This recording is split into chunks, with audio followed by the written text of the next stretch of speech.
Good morning, YouTubers. I thought I'd show you my new acquisition of this past week here. This is a rather rare piece. It's from 1956. It's an RCA orthophonic high fidelity unit. It's called a 6 HF-1, and this cost a king's ransom in 1956. This was the last of the monophonic or new orthophonic high fidelity players, and it was $1,600 in 1956. For that, you could have bought a new car.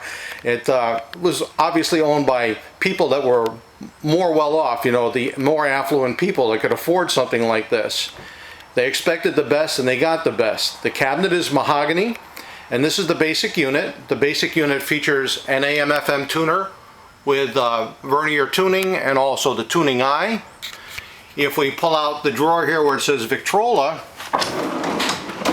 that's our 3-speed player. It's actually 78, 45, and 33. And note that it has two interchangeable heads. It has the 33-45 head, and in the back is the 78 head. So they were interchangeables. And these are moving magnet cartridges. At the time these were made, these were the creme de la creme. You didn't get any better than that. And along the side, let me just shut this one here. Incidentally, that's 100% correct too. This is the orthophonic high fidelity reel-to-reel player, and it was strictly monophonic. It was a 4-track player. Again, creme de la creme of its day.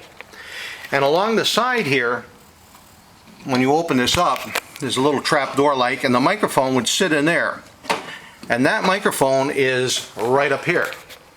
That's what it looks like. Now, it's unusual that it comes with everything. This was about as good a unit as you'll ever find, complete with, again, the instruction book. It's a rather large book. I mean, you just judge by the size of my hand. And the accessories that came with it, and there were a lot of them. We have 3 cartridges. We have a spare head, although it's an empty shell itself. Still nice to have. That's a 3rd shell. And, of course, a gold-plated RCA plug here. And those would go to the tape recorder here. And let me just shut this up for you here. We're going to pull the drawers shut here so that you can see just what a fantastic unit this is. Just how pretty it is. Remember that this is all matched mahogany panels, and when I step on back, it's really breathtaking. There's some minor scratches, very minor, that I'll easily take care of when I go through this thing and detail it. And down on the bottom, of course, there are lights.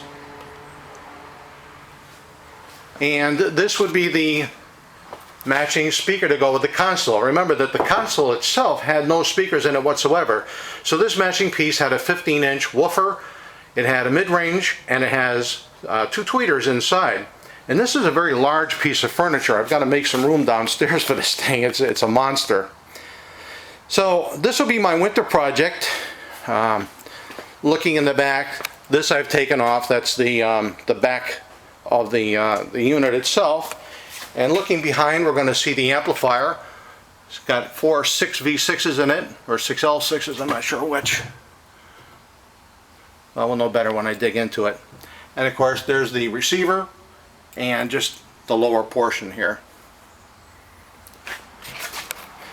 As I said, these aren't often seen, so for some people this will be the first time they get to see one of these. I don't know of anybody else on YouTube that has a video. I certainly couldn't find it by doing a search. But this will be the winter project. When I'm done with it, come springtime, this will be all 100% ready to roll after I'm through detailing it and rebuilding the electronics in it. And we'll come back and we'll do a video with this thing in operation. Right now I got to make some room downstairs to put this in place. It's a monster, it really is. It's big when you put these 2 pieces together. Have a great day and look forward to the spring to see this thing restored.